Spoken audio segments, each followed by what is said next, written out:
আজকে আমি আপনাদেরকে পঞ্চনিবরণ সম্পর্কে ধর্মধান করব। পঞ্চনিবরণ সম্পর্কে আমাদেরকে জানতে হবে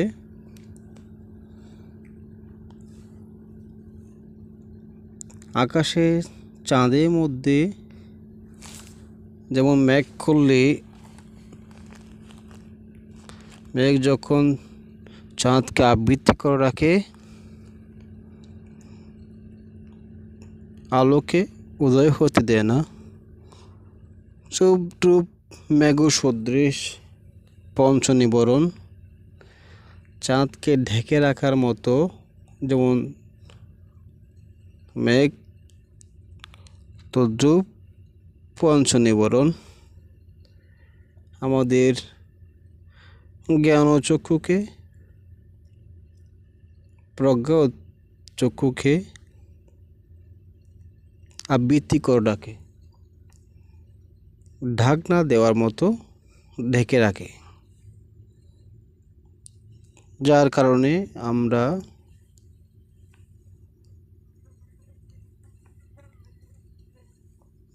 জ্ঞানের পথকে দেখতে পাই না, সত্যের পথকে দেখতে পাই না, মুক্তির পথকে দেখতে পাই না। এই পঞ্চনিবরণের কারণে আমরা আসক্তি মোহাচ্ছন্ন হয়ে পড়ি, অন্ধকারে নিমজ্জিত হয়ে পড়ি, আলোর পথে আমরা এগোতে পারি না। তাহলে এই পঞ্চনিবরণ কি? পঞ্চনিবরণ হলো কামছন্দ, ব্যাপাদা, থিন্নমিদ্যা, উদিত্য কৌখিত এবং বিচিকিৎসা। একটা সাধক যখন তার মুক্তি মার্গে প্রবেশ করে, এই পঞ্চনিবরণ তাকে জড়িয়ে ধরে,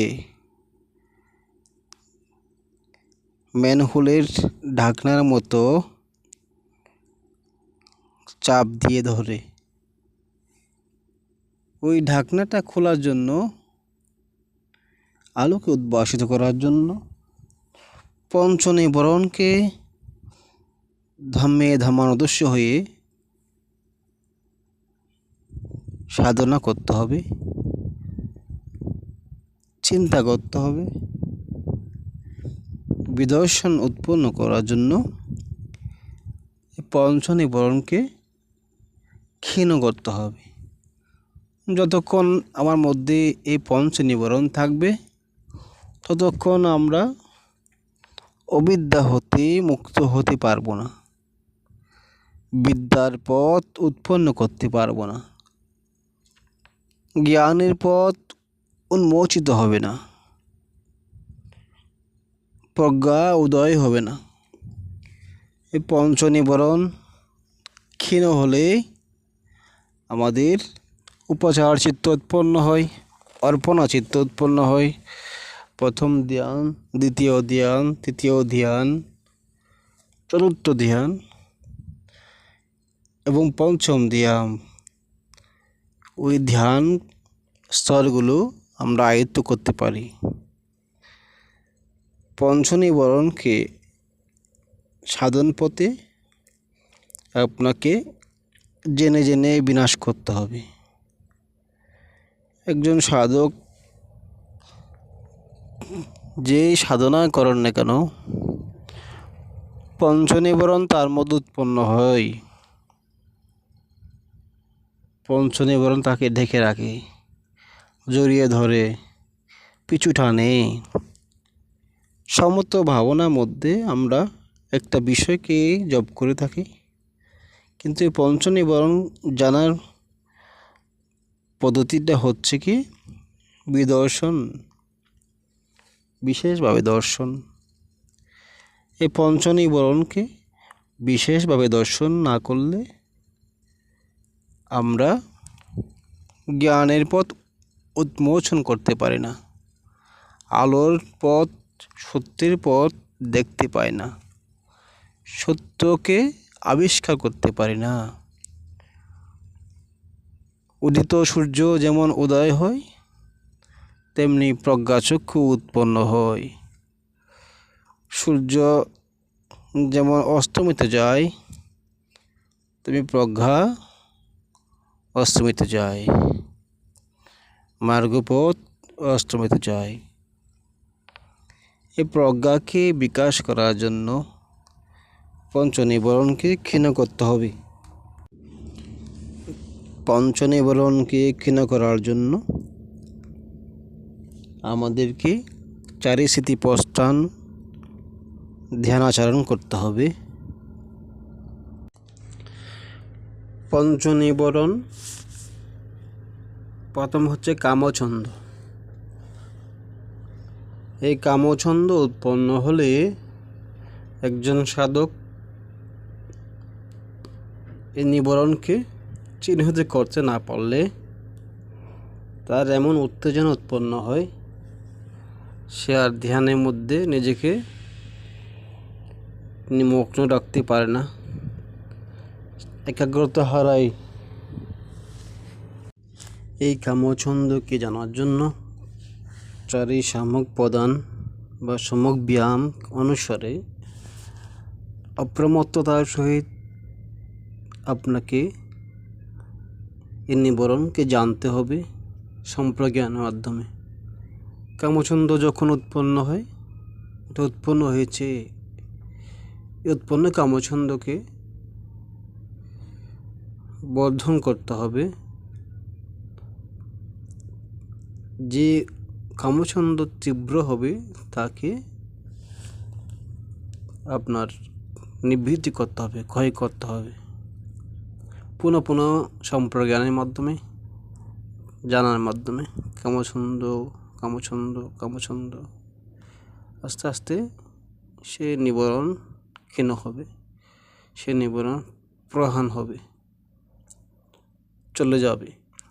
তখনই আপনাকে আবার সেই ধ্যানের মধ্যে নিমগ্ন হতে হবে। বসলে বসছি। আপনি যে ধ্যান করেন, শ্বাস প্রশ্বাস করে শ্বাস প্রশ্বাস টানছি, তো ফুলছে কমছে, ধ্যান করলে ফুলছে কমছে। এভাবে পঞ্চ নিবরণগুলোকে চিহ্নিত করে ধর্মানুদেশ হয়ে অবস্থান করতে হবে। যা কিছু উৎপন্ন হয় কামছন্দ, সে উৎপন্ন কামছন্দকে জানতে হবে, এমনভাবে জানতে হবে যাতে অনুৎপন্ন কামছন্দ উৎপন্ন হয়, তীব্র অসহ্য হয়, এবং তীব্র অসহ্য হওয়ার পরে এই কামছন্দকে আপনার নিরোধ করার চেষ্টা করতে হবে সমক ব্যায়ামের মাধ্যমে, অপ্রমত্ততার সহিত জেনে আপনাকে তা ক্ষয় করতে হবে, এবং তার নিবৃত্তিতে আপনি উপলব্ধি করবেন, নিবৃত্তি সুখ আপনি পরিভোগ করতে পারবেন। যদি আপনি কামছন্দকে জানতে না পারেন, তাহলে আপনার মধ্যে চিত্ত বিক্ষিপ্ততা উৎপন্ন হবে, বিচিকিৎসা উৎপন্ন হবে, আপনার ধ্যান একাগ্রতা তখন আর থাকবে না। চিত্ত চঞ্চল বিক্ষিপ্ততার কারণে আপনি আর ধ্যান করতে পারবেন না। তাই নিবরণকে পুঙ্খানুপুঙ্খানুভাবে চেক দিতে হবে। যেমন একটা ঘরের সাথে তুলনা করা যায়। একটা ঘরের মধ্যে 6টা দরজা, সে দরজাগুলোর মধ্যে একজন প্রহরী রয়েছে। সে প্রহরী দরজার ভিতর দিয়ে কেউ প্রবেশ করলে তাকে যেমন রুখে দাঁড়ায়, তুমি কোথায় যাচ্ছ, এরকম করে আপনার স্মরণীয় মধ্যে কামছন্দ যেখানে উৎপন্ন হয় তা আপনাকে ধরতে হবে একজন প্রহরীর মতো। এভাবে জানার মাধ্যমে আপনার নিবারণ ক্ষীণ হবে। আপনার নিবারণ ক্ষীণ করার জন্য আপনাকে অপ্রমত্ততার সহিত সম্প্রজ্ঞান আচরণ করতে হবে।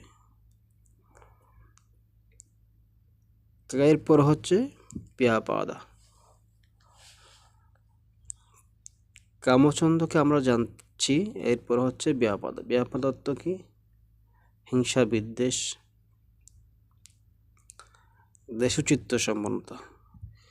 হিংসা উৎপন্ন হলে আমার মধ্যে হিংসা উৎপন্ন হয়েছে।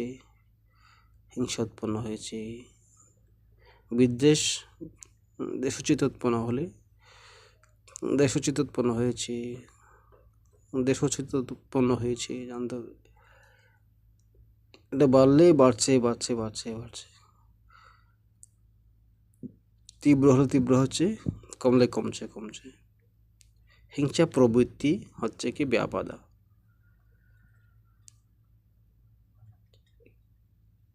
থিন্নমিদ্যা। পঞ্চনিবরণে তৃতীয় হচ্ছে থিন্নমিদ্যা বা থিন্ন হচ্ছে তন্দ্রা, অলসতা। আপনি ধ্যান করতে আসছেন, আপনি কামছন্দকে উপলব্ধি করতে পারেন নাই, ব্যাপাদাকেও উপলব্ধি করতে পারেন নাই, থিন্নমিদ্যা উৎপন্ন হয়েছে। আপনি ধ্যানে বসছেন, আপনার মন এক জায়গায় নেই, আপনি ধরে রাখতে পারেন নাই, তো আপনার মন এদিকে সেদিকে দৌড়তেছে। মন যখন আপনি একাগ্রতা করতে পারেন নাই, আপনার মধ্যে তন্দ্রা, অলসতা উৎপন্ন হবে, ঝিমানি ভাব উৎপন্ন হবে, ঘুম উৎপন্ন হবে, বিছানা শুইতে ইচ্ছা উৎপন্ন হবে, ঘুমানোর প্রচেষ্টা উৎপন্ন হবে। আপনি থিন্নমিদ্যা উৎপন্ন হলে অলস প্রকৃতির হয়ে যাবেন। ধ্যান ছেড়ে আপনি ঘুমানো চিন্তা করবেন। থিন্নমিদ্যা অলসতাকে পরিত্যাগ করতে না পারলে আপনার ধ্যান চিত্ত চঞ্চলতা, বিক্ষিপ্ততা শুরু হবে, চিত্তে বিক্ষিপ্ততা উৎপন্ন হবে, ঘুম যাওয়ার জন্য আকাঙ্ক্ষা, মোহ, সেই অলসতা আপনাকে ধ্যান বিচ্যুত করবে। এরপরে উদ্যত ককিত্ব চিত্তের বিক্ষিপ্ততা, চঞ্চলতাকে বোঝায়, উশৃঙ্খলতাকে বোঝায়। চিত্তকে যখন একাগ্রতা করতে পারবেন না, আপনি কামছন্দ উৎপন্ন হয়েছে বুঝতে পারছেন না, থিন্নমিদ্যা উৎপন্ন হয়েছে তা বুঝতে পারছেন না, ব্যাপাদ উৎপন্ন হচ্ছে তা বুঝতে পারছেন না। পর্যায়ক্রমে আপনার মধ্যে উদিত ককিত উৎপন্ন হবে, চিত্তের বিক্ষিপ্ততা উৎপন্ন হবে। এই চিত্তে বিক্ষিপ্ততা, একাগ্রতা হানি, উদিত ককিত। এরপরে আপনার বিচিকিৎসা উৎপন্ন হবে। যে ধ্যান আপনি করতেছেন, এই ধ্যান করে কি হবে?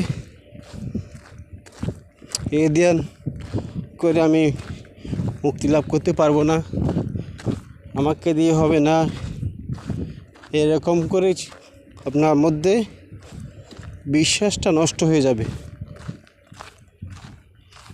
সেই বিচিকিৎসা হচ্ছে কি? বিশ্বাস, যা বুদ্ধির প্রতি, ধর্মের প্রতি, সঙ্গের প্রতি বিশ্বাস। যে ধ্যান আচরণ করছি সেই ধ্যানের প্রতি একটা আত্মবিশ্বাস, সে আত্মবিশ্বাসটা নষ্ট হয়ে যাওয়াই হচ্ছে বিচিকিৎসা। এই পঞ্চনিবরণকে আপনি ধরতে না পারলে, পঞ্চনিবরণকে যদি বুঝতে না পারেন, তাহলে আর ধ্যান করতে হবে না, ধ্যানই শেষ। এই পঞ্চনিবরণ প্রতিটি মুহূর্তের মধ্যে উৎপন্ন হবে। শুধু আপনি যদি পঞ্চনিবরণকে চেক দিতে পারেন, ধর্মোদ্দেশ্য হতে পারেন, কীভাবে পঞ্চনিবরণ কামছন্দ ব্যাপাদা থিন্নমিদ্যা উদিত ককিত উৎপন্ন হচ্ছে তা বুঝতে পারেন।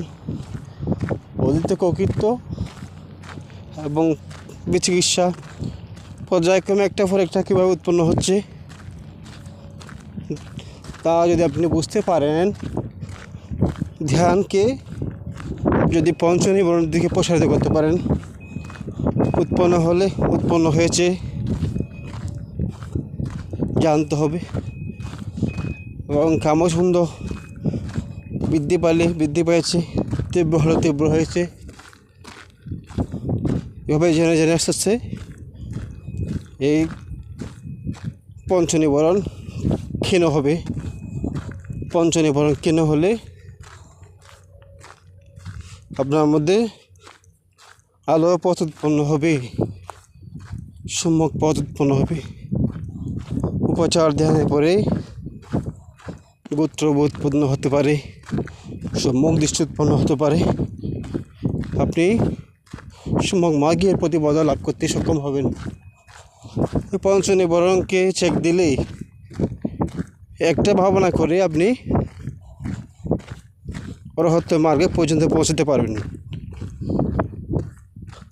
এই পঞ্চনিবরণকে সবসময় আপনি চেক দিতে হবে, কীভাবে উৎপন্ন হচ্ছে। অনুৎপন্ন কামছন্দ উৎপন্ন করার জন্য, উৎপন্ন কামছন্দ ধ্বংস করার জন্য প্রচেষ্টা শারীরিক সম্যক প্রধান আচরণ করে ধর্মানুদর্শী হয়ে সম্যক দৃষ্টি পথকে উজ্জ্বল করে জ্ঞানের পথে আপনি প্রবেশ করতে পারবেন।